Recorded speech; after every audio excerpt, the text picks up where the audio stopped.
I want to tell you whatever. Okay,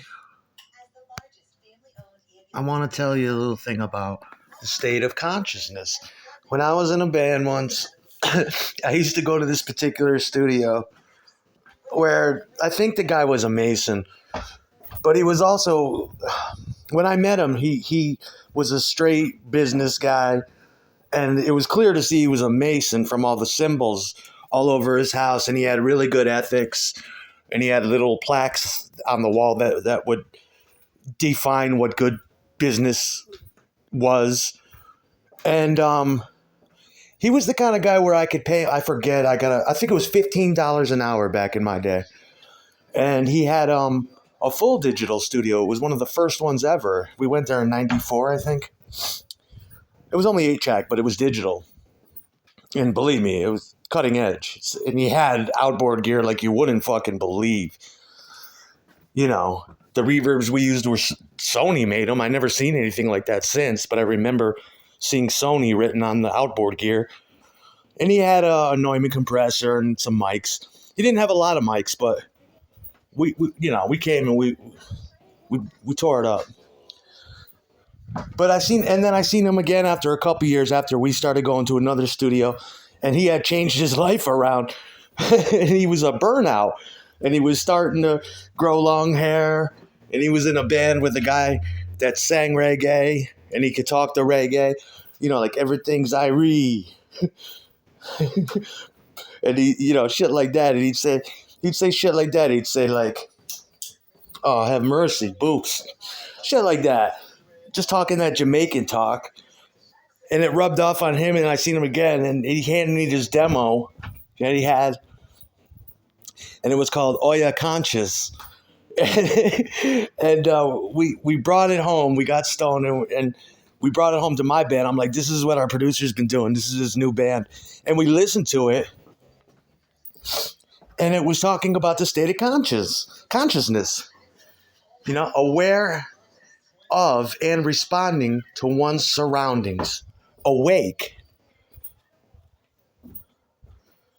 And I always use that word, always. Are you conscious of this? Or, does that, and it also went into his consciousness and his state of spiritual conscience and morality. And I just identified with it, and it rang true to me, because it's like, I don't believe, when I fantasize, it's rooted in reality. Everything I do, people say, well, nobody that knows me says I have an ego, because everything I want, I get. Typically, it's been a bad run these past 10 years because I think you've been here. But I'm definitely conscious of who I am, where I stand, what I believe in, what you're doing, what, to a degree, what others are doing around me to a degree, spiritually, psychically, etc. No one knows what I believe. And I think to a degree, nobody's supposed to know. That's the thing you really want to know, isn't it? What do I believe? I won't tell you that.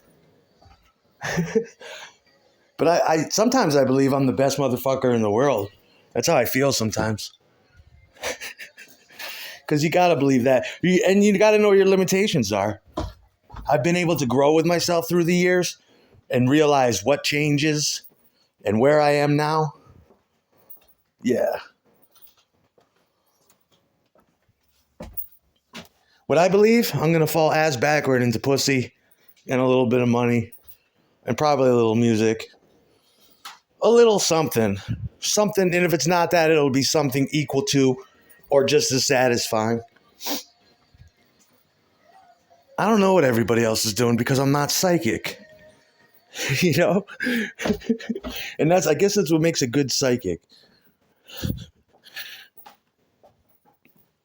Is to be able to weed out things that are close to your own consciousness with a parallel world or something.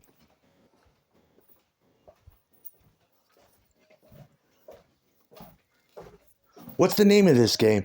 To try to confuse me until I'm believing crazy beliefs so you can do what then with them? Try to sabotage me? I wouldn't tell you what I believe. I believe that if you were anybody important, you would definitely make contact real soon. That's all. Other people will enjoy this if they ever see it because they'll know what I'm talking about.